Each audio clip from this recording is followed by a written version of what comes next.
Hi hello guys, welcome to cool studies. இந்த வீடியோவில் நம்ம டிபிஎம்எஸ் மாடல் 3 பார்க்க போகிறோம். நம்ம வீடியோக்குள்ளே போகலாம். Next, let us see about the mapping constraints. The mapping constraint is based on the relationship only. Okay, the mapping constraint is based on the relationship only. So let us see about the mapping. So mapping constraint is a data constraint that expresses the number of entities to which another entity can be related, okay, through relationship, okay, through the relationship. So it is a data constraint that expresses number of entities to which another entity can be related. Okay, it also consists of the same type as relationship only. It is the most used in the relationship sets that involve more than two entity. When there is more than two entity means, then at the time to describe those things, mapping constraint is very important. Okay, the main goal of this mapping constraint is in describing the relationship set that involve many entity sets. Okay, so for binary relationship, binary means what? Two. Okay, binary means two. For binary relationship set or on the entity set A and B, there are four possible mapping cardinalities. So what are they? Means 1 to 1 is represented by 1:1. Okay, 1 to many, 1:m, many to 1, m:1, and many to many. As we have seen the relationship, நம்ம ரிலேஷன்ஷிப்ல பார்த்தோம் இல்லையா, 4 type இருக்குன்னு சொல்லிட்டு, அதே தான் வந்து mapping கன்ஸ்ட்ரெயின்ட்டோ. So நம்ம எதுக்காக இந்த மேப்பிங் கன்ஸ்ட்ரெயின்ட் நம்ம யூஸ் பண்ணணும்னு பார்த்தீங்க அப்படின்னா, ஒரு டேபிளுக்கும் இன்னொரு டேபிளுக்கும் வந்துருக்க ரிலேஷனை வந்து நம்ம மேப் பண்றதுக்காக யூஸ் பண்றதா பார்த்தீங்க அப்படின்னா மேப்பிங் கன்ஸ்ட்ரெயின்ட்ஸ். சரி, இதுவும் பார்த்தீங்கன்னா it works very much similar to the relationship only. ஓகேவா, இங்கேயும் பார்த்தீங்கன்னா நம்ம என்ன பண்றோம் அப்படின்னா, ஒவ்வொரு என்டிட்டிக்கும் பார்த்தீங்க அப்படின்னா எப்படி வந்து மேட்ச் ஆகுது, மேப் ஆகுது, நம்ம எப்படி ரிலேட் பண்றோம் அப்படிங்கிறத வந்து நம்ம இங்க பார்க்க போறோம். Okay, so you see here 1-to-1 mapping. நம்ம சொன்ன மாதிரி தான் 1-to-1 அப்படின்னு சொன்னது. லெஃப்ட் சைட்ல வந்து ஒரு என்டிட்டி இருக்கும், ரைட் சைட்ல ஒரு என்டிட்டி இருக்கும்.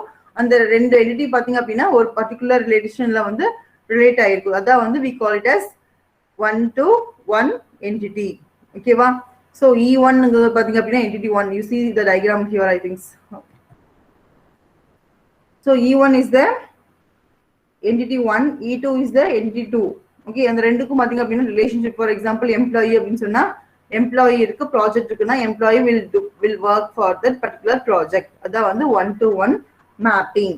ஓகேவா, 1 to many அப்படின்னு சொன்னா நம்ம ரெகுலர் ஃபார் எக்ஸாம்பிள் தான். ஓகேவா, so the one scientist may develop many invention. One teacher may teach many students. That is the example for 1-to-many relationship. புரிஞ்சுதா? அதாவது ஒரு பர்சன் வந்து மல்டிபிள் பர்சனுக்கு ஏதாவது சம் ஒர்க்ஸ் அசைன் பண்றாங்க அப்படின்னா that is called as 1-to-many. ஓகேவா, ஒரு டிபார்ட்மெண்ட் அப்படின்னா ஒரு ஹெட் இருப்பாங்க, நிறைய ஃபேக்கல்டி மெம்பர்ஸ் இருப்பாங்க. ஒரு கிளாஸ்ல பாத்தீங்க அப்படின்னா ஒரு டியூட்டர் இருப்பாங்க, மெனி ஸ்டூடெண்ட்ஸ் இருப்பாங்க. So this example for 1-to-many. ஓகேவா, next one is here I have given 1-to-many again, but many-to-1. Okay, so many-to-1 means what happens?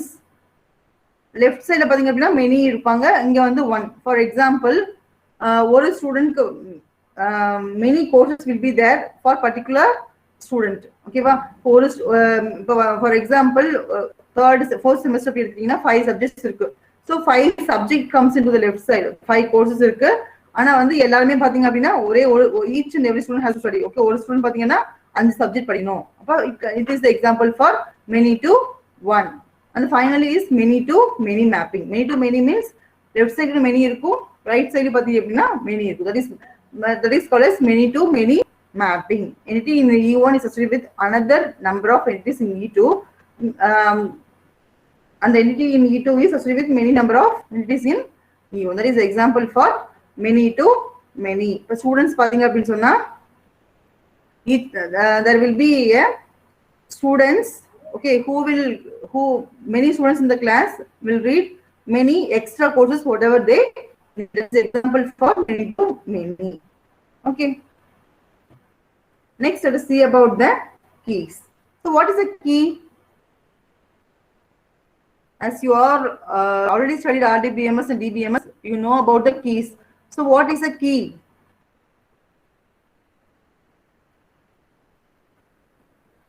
Anyone tell what is key?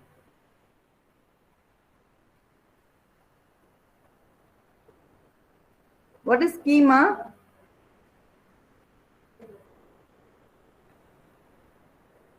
You have studied about primary key, foreign key, isn't it? So what is in key? General key na enna? To open a lock we use key, isn't it? So similarly பாத்தீங்க அப்படின்னா அதாவது ஒரு சின்ன விஷயத்தை வச்சு நம்ம வந்து big house or big room நம்ம ஓபன் பண்றதுக்கு யூஸ் பண்றோம் இல்லையா, that is key, isn't it?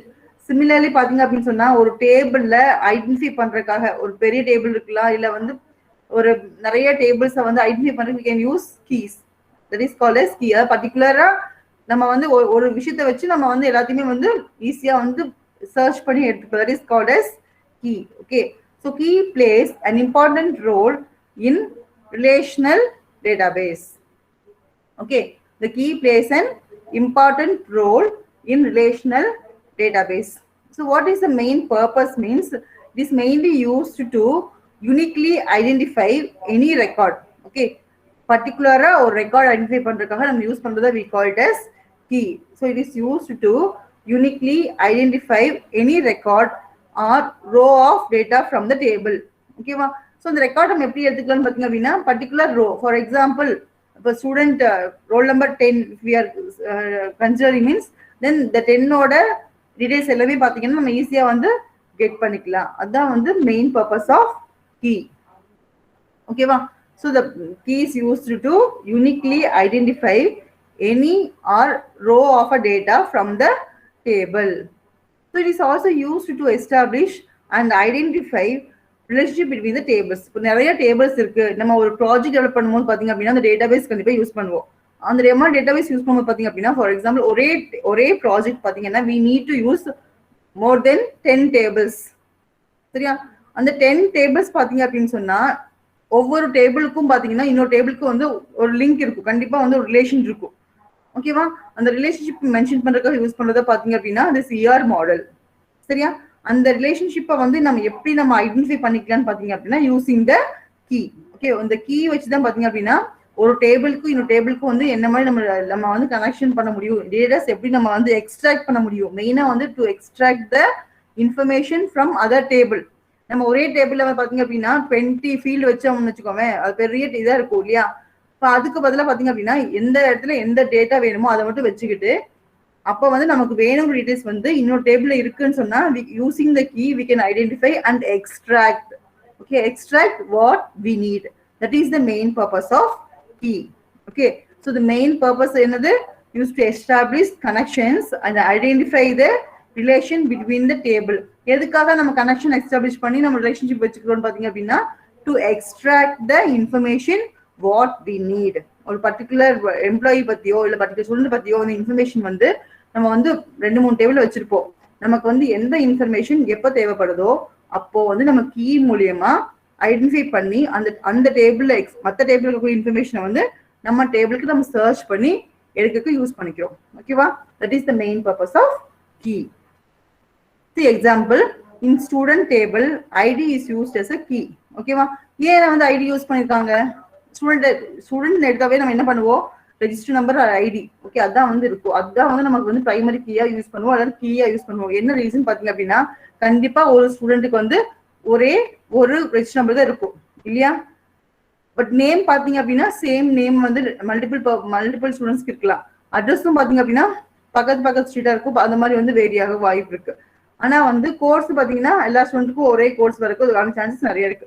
But register number பாத்தீங்க அப்படின்னா கண்டிப்பா என்னவா இருக்கும், டிஃப்ரெண்டா இருக்கும். ஈச் ஒன் வந்து நம்ம ஒருத்தர் ஐடென்டிஃபை பண்ணோம் அப்படின்னு சொன்னா வீட்டுல வந்து பேரை வச்சு கூப்பிடுற மாதிரி காலேஜ்ல பாத்தீங்க அப்படின்னா ரெஜிஸ்டர் நம்பர் தான் வந்து நமக்கு யூனிக் ஐடென்டிஃபிகேஷன். சரியா?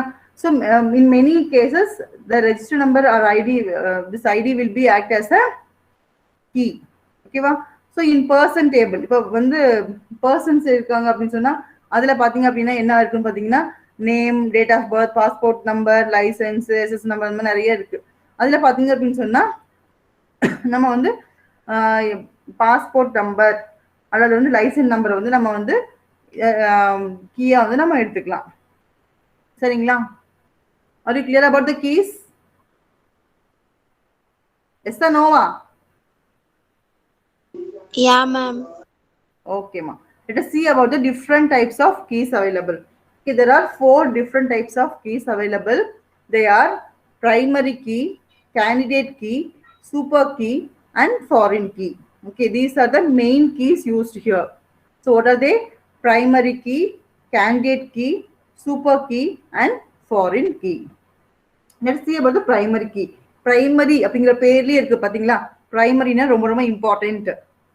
That is called as primary. So it is the first key which is used to identify one and only instance of an entity uniquely. ஓகேவா? ஒரு டேபிள் இருக்கு, நிறைய ஃபீல்ட்ஸ் இருக்கு அதுல.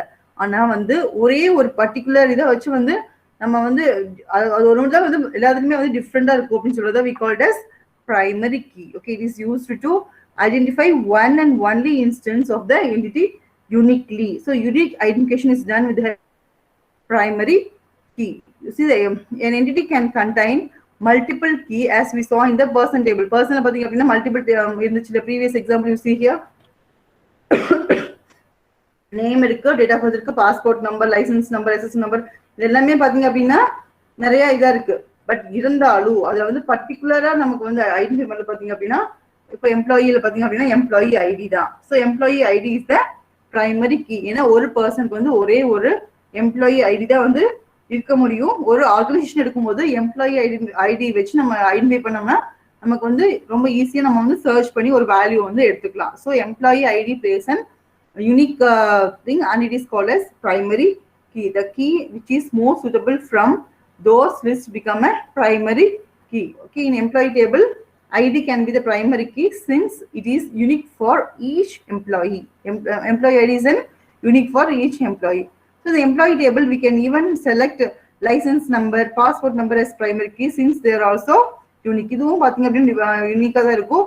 பட் இருந்தாலும் ஒரு கம்பெனின்னு வரும்போது எம்ப்ளாயி ஐடி பாத்தீங்க அப்படின்னா it will be easy for identification. So each entity for each entity selection of primary key is based on the requirement and developer. இந்த இங்க பாத்தீங்க இந்த டேபிள் எக்ஸாம்பிள் பாத்தீங்க அப்படின்னா எம்ப்ளாயி டேபிள்ல பாத்தீங்கன்னா எம்ப்ளாயி ஐடி இருக்கு, employee name, address, passport number, licence number, SSN number இருக்கு. சரியா? இப்ப பாத்தீங்க அப்படின்னா எம்ப்ளாயி ஐடி வந்து இட் இஸ் யூனிக். சரிங்களா? எம்ப்ளாயி நேம் பாத்தீங்க அப்படின்னா அவங்க ஃபார் எக்ஸாம்பிள் இங்கேயும் வந்து ராஜா இருக்கலாம், இன்னொரு இதுலயும் ராஜா இருக்கலாம். ஸோ நேம் வந்து யூனிக்கா இருக்கிறதுக்கான வாய்ப்பு கம்மி தான். அட்ரஸ் பாத்தீங்கன்னாலும் யூனிக்கா இருக்கிறதுக்கான வாய்ப்பு கம்மி. சப்போஸ் ஒரே இதுல வந்து நிறைய இருக்கலாம். அதே மாதிரி பாஸ்போர்ட் நம்பர் கண்டிப்பா ஒரு ஆளுக்கும் டிஃபர் ஆகும். லைசன்ஸ் நம்பரும் டிஃபர் ஆகும். SSN நம்பரும் பாத்தீங்கன்னா each person will have different SSN number. அப்ப வந்து நம்ம இந்த 4 இருக்கு, employee ID, passport number, licence number, SSN number, இந்த 4ல வந்து நம்ம எதை வேணாலும் நம்ம வந்து பிரைமரி கீயா செலக்ட் பண்ணிக்கலாம். ஸோ இந்த பிரைமரி கீ எப்படி செலக்ட் பண்றாங்க அப்படின்னா based on the requirement and developer. எந்த நம்பர் வந்து ஃபார் எக்ஸாம்பிள் இன்னொரு டேபிள் இருக்கு, அதுவும் எம்ப்ளாயி டேபிள். கண்டிப்பா எம்ப்ளாயி டேபிள் வரும்போது பாத்தீங்க அப்படின்னா எம்ப்ளாயி ஐடி வந்து கண்டிப்பா இருக்கும். சரிங்களா?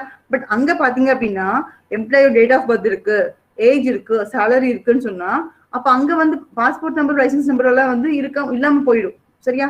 ஆனா வந்து இன்னொரு டேபிள் இருக்கு, அங்க பாத்தீங்க அப்படின்னு சொன்னா அங்கேயும் வந்து எம்ப்ளாயோட பாஸ்போர்ட் நம்பருக்கு, லைசன்ஸ் நம்பருக்கு, SSN நம்பர் எல்லாமே இருக்கு அப்படின்னு சொன்னா இல்லாம அங்க அந்த இடத்துல போய் நம்ம செலக்ட் பண்ணும்போது நம்ம என்ன விஷயம் நம்ம வந்து கால்குலேட் பண்ண போறோமோ அதுக்கு தகுந்த மாதிரி வந்து நம்ம அங்க இருக்கக்கூடிய யூனிக் ஆட்ரிபியூட்டை வந்து நம்ம வந்து பிரைமரி கீயை சூஸ் பண்ணிக்கலாம். பட் மோஸ்ட் காமனா பாத்தீங்க அப்படின்னா ஸ்டூடெண்ட் எடுத்தோம்னா ஸ்டூடெண்ட் ஐடி, எம்ப்ளாயி எடுத்தா எம்ப்ளாயி ஐடி வந்து நம்ம வந்து பிரைமரி கீயை சூஸ் பண்ணுவோம். ஏன்னு பாத்தீங்க அப்படின்னா எல்லா டேபிள்ஸ்லயுமே வந்து கண்டிப்பா வந்து அந்த எம்ப்ளாயி ஐடி, ஸ்டூடெண்ட் ஐடிங்கிறது வந்து கண்டிப்பா இருக்கும். So we choose that as the primary key. So based on requirement. எப்பா எம்ப்ளாயி ஐடி மட்டும் தான் வைக்கணுமான்னு கேட்டா அப்படி கிடையாது. எது வந்து யூனிக்கா இருக்கோ அதை வந்து நம்ம பிரைமரி கீயை சூஸ் பண்ணிக்கலாம். ஆனா எது வந்து எல்லா டேபிளுக்கும் பொருத்தமா இருக்குமோ அந்த இதனையும் நம்ம செக் பண்ணி தான் நம்ம வந்து அந்த இதை வந்து பிரைமரி கீ நம்ம சூஸ் பண்ணணும். ஓகேவா? Next, let us see about the candidate key. So candidate key is an attribute or set of an attribute which can uniquely identify a tuple. Okay va? For candidate key ன்னு பாத்தீங்க அப்படின்னா நம்ம வந்து primary கீனா ஒரே ஒரு key தான் நம்ம சொன்னோம் இல்லையா? ஆனா கேண்டிடேட் கீ அப்படிங்கிறது இதுவும் பாத்தீங்க அப்படின்னா யூனிக்லி ஐடென்டிஃபைங் டூபிள் தான். இதுவும் வந்து ரொம்ப யூனிக்கா தான் இருக்கணும். பட் இது வந்து ஒன்னாவும் இருக்கலாம், இல்ல மல்டிபிளாவும் இருக்கலாம். இப்ப நம்ம பார்த்தோம் இல்லையா எக்ஸாம்பிள் பாருங்க, பாஸ்போர்ட் நம்பர், லைசன்ஸ் நம்பர், இது எல்லாமே வந்து ஒரு பர்டிகுலர் பர்சனுக்கு வந்து யூனிக்கா தான் இருக்க போகுது இல்லையா? ஸோ இந்த மாதிரி மல்டிபிள் சாய்ஸ் செலக்ட் பண்ணுறதுக்கு we are using the candidate key. ஒரே ஒரு எலிமெண்ட் எடுக்கணும்னு சொன்னாலும் நம்ம எடுத்துக்கலாம். அது வந்து பிரைமரி கீ. அதே வந்து ஒன் ஆர் மெனி அப்படிங்கும்போது we go for it is called as candidate key. அது யூனிக் நம்பராக இருக்கணும். Okay, which can uniquely identify a tuple. The remaining attribute except for primary key are considered as a candidate key. Primary key தவிர பாக்கி எல்லாமே we consider as a candidate key only. The candidate keys are as strong as the primary key. இதுவும் வந்து primary key மாதிரி strong இருக்கு. ஏன்னு பாத்தீங்க அப்படின்னா you see here in our example passport number, license number, SSN number are the candidate key. இதுவும் பாத்தீங்கன்னா ஒவ்வொரு எம்ப்ளாய்க்கு வந்து டிஃபரெண்டா தான் இருக்கும் இல்லையா? ஒவ்வொருக்கும் வந்து அவங்களுக்குன்னு பாஸ்போர்ட் நம்பர் தனியா இருக்கும், லைசன்ஸ் நம்பர் இருக்கும், SSN நம்பர் இருக்கும். So this is also an equally important as the primary key only. Okay, that's all about the candidate key. Next, let's see about the super key. Super key is a set of attribute which can uniquely identify a tuple. Okay, va? Super key is another set of an attribute which can uniquely identify a tuple. Right? So super key is a superset of candidate key. இதுவும் பாத்தீங்க அப்படின்னா என்னன்னு பாத்தீங்கன்னா it is also a attribute which can uniquely identify a tuple full வந்து unique identify பண்றதுக்கு use பண்றது தான். It is a superset of candidate key. அப்ப இதுல பாத்தீங்க அப்படின்னா எல்லாமே வந்துரும். candidate keyயும் வந்துரும், primary keyயும் வந்துரும். primary keyங்கிறது single key, candidate keyங்கிறது multiple keys. இப்ப super key அப்படின்னா எந்தெந்த வேல்யூ எல்லாம் யூனிக்கா இருக்கோ அது எல்லாமே comes under the super key. For example, the above example you see here, employee table, employee ID, employee name. The name of the two employees can be same, but the employee ID can't be same. So hence this combination can also be a key. புரிஞ்சுதா? நம்ம என்ன சொன்னோம், primary கீல வந்து பாத்தீங்க அப்படின்னா அது வந்து யூனிக்கா இருக்கணும்னு சொல்லிட்டோம். சரியா? ஸோ கேண்டிடேட் கீன்னு பாத்தீங்க அப்படின்னா எல்லா யூனிக்கா இருக்கிறதும் எல்லாமே எவ்வளோ கீ இருக்கோ அதுல வந்து எவ்வளோ கீஸ் வந்து யூனிக்கா இருக்கோ அது எல்லாமே வந்து கேண்டிடேட் கீன்னு சொன்னோம். பட் சூப்பர் கீன்னு பாத்தீங்க அப்படின்னா யூனிக்கா இருக்கிற ஒரு கீயும் இருக்கலாம், யூனிக்கா இல்லாத கீயும் எடுத்துக்கலாம். பட் ஆனாலும் பாத்தீங்க அப்படின்னா அந்த combination we call it as super key. So the super key would be employee ID. employee ID பாத்தீங்க அப்படின்னா employee ID இருக்கும், employee name நம்ம எடுத்துக்கலாம். ஓகேவா? அப்ப ரெண்டு மூணு ஆட்ரிபியூட்டை ஒட்டுக்கா கம்பைன் பண்ணி இருக்கிறது we call it as super key. You have any doubt ma? கிளியரா புரிஞ்சுக்கோ. பிரைமரி கீங்கிறது ஒரே ஒரு கீ மட்டும்தான், ஒரே ஒரு ஃபீல்ட மட்டும் செலக்ட் பண்ணதான் வந்து we call it as primary key. யூனிக்கா இருக்கணும், ஒரே ஒன்னா இருக்கணும். கேண்டிடேட் கீ அப்படின்னு சொன்னா யூனிக்கா வந்து என்ன இருக்கோ, ஒரு ஸ்டூடெண்ட்கான யூனிக் ஐடிஸ் என்னென்ன இருக்கோ அது எல்லாமே வந்து கம்ஸ் அண்டர் கேண்டிடேட் கீ. சரி, சூப்பர் கீ அப்படின்னா சூப்பர் கீ வந்து ஒரு விஷயம் வந்து யூனிக்கா இருக்கணும், இன்னொன்னு பாத்தீங்க அப்படின்னா அது கூட வந்து அடிஷனலா வந்து யூனிக்னஸ் இல்லாமலும் இருக்கலாம். அதுதான் வந்து we call it as super key. Finally, we are going to see about the foreign key. The foreign key are the column of table, okay, which is used to point the primary key of another table. Okay va? ஒரு டேபிள்ல இருந்து இன்னொரு டேபிளுக்கு வந்து connection கொடுக்கும்போது அந்த primary கீயை வச்சு நம்ம ஐடென்டிஃபை பண்றதை we call it as foreign key. So in a company, every employee works in specific department, and employee and departments are two different entities. For different entities, so different tables இருக்கு. We cannot store the information of the department in employee table. That's why we link these two tables through the primary key of one table. So வந்து எம்ப்ளாயிங்கிறது வந்து ஒரு table இருக்கு, department அப்படிங்கிறது ஒரு table இருக்கு. நம்ம வந்து எல்லா எம்ப்ளாயியோட டிபார்ட்மெண்ட் வைக்கணும்னு அவசியம் இல்லை, வைக்கணும்னு முடியாது. அதே மாதிரி எல்லா டிபார்ட்மெண்டோட எம்ப்ளாயும் நம்ம வைக்கணும்னு அவசியம் கிடையாது. ஸோ வந்து இங்க ரெண்டு டேபிளையும் வந்து லிங்க் பண்றதுக்காக வந்து we can use this primary foreign key. So எது மூலியமா யூஸ் பண்ணுவோம் பாத்தீங்கன்னா பிரைமரி கீ மூலியமா நம்ம ஃபாரின் கீ வந்து ஐடென்டிஃபை பண்ணுவோம். So that's why we link these two tables through the primary key of one table. ஒரு டேபிளுக்கு பிரைமரி கீயை வச்சு, ஃபார் எக்ஸாம்பிள் இப்போ வந்து ஒரு எம்ப்ளாயி டேபிள் இருக்கு, அங்க எம்ப்ளாயி ஐடி இருக்கு. அந்த எம்ப்ளாயி ஐடி எடுத்து நம்ம டிபார்ட்மெண்ட் டேபிள் வச்சு சர்ச் பண்ணோம்னா அவங்க வந்து எந்த டிபார்ட்மெண்ட் டீடைல்ஸ் எல்லாமே ப்ராஜெக்ட் என்ன பண்றாங்க எல்லாமே வந்து வந்துடும். புரிஞ்சுதா? அதான் வந்து foreign key. We add primary key of department table, department ID as the new attribute in employee table. So now in employee table, department ID is the foreign key. புரிஞ்சுதா? And both tables are related. Example you see here, இப்போ எம்ப்ளாயின்னு ஒரு table இருக்கு, department சொல்லிட்டு ஒரு table இருக்கு. So ரெண்டு table இருக்கு. இந்த ரெண்டு டேபிளும் வந்து நம்ம கனெக்ட் பண்றதுக்காக லிங்க் பண்றதுக்காக வந்து பாத்தீங்கன்னா we are using the foreign key. இப்போ வந்து எம்ப்ளாயி டேபிள்ல employee ID act as a primary key. டிபார்ட்மெண்ட்ல பாத்தீங்கன்னா department ID act as a primary key. ஓகேவா? இப்போ வந்து டிபார்ட்மெண்ட் கூடிய பிரைமரி கீ, டிபார்ட்மெண்ட் ஐடி தான் பிரைமரி கீ. அதை யூஸ் பண்ணி வந்து எம்ப்ளாயி டேபிள் கூட எம்ப்ளாயி ஐடி வச்சு அந்த எம்ப்ளாயி டீடைல்ஸ் எல்லாமே வந்து ஆக்சஸ் பண்ணிக்கலாம். ஓகேவா? புரிஞ்சுதா? ரெண்டு டேபிள் இருக்கு கண்ணா, ரெண்டு டேபிள் டிஃப்ரெண்ட் பிரைமரி கீ இருக்கு. சரியா? ஒரு டேபிளோட பிரைமரி கீ வச்சு இன்னொரு டேபிளோட டேட்டா எல்லாத்தையுமே வந்து சர்ச் பண்ணி எடுக்கிறது தான் வந்து we called as foreign key. These are the different types of key available in the database system. Video பிடிச்சிருந்துச்சுன்னா லைக் பண்ணுங்க, கமெண்ட் பண்ணுங்க, ஷேர் பண்ணுங்க, மறக்காம சேனலை சப்ஸ்கிரைப் பண்ணுங்க. ஓகே, டாடா, bye bye, see you guys.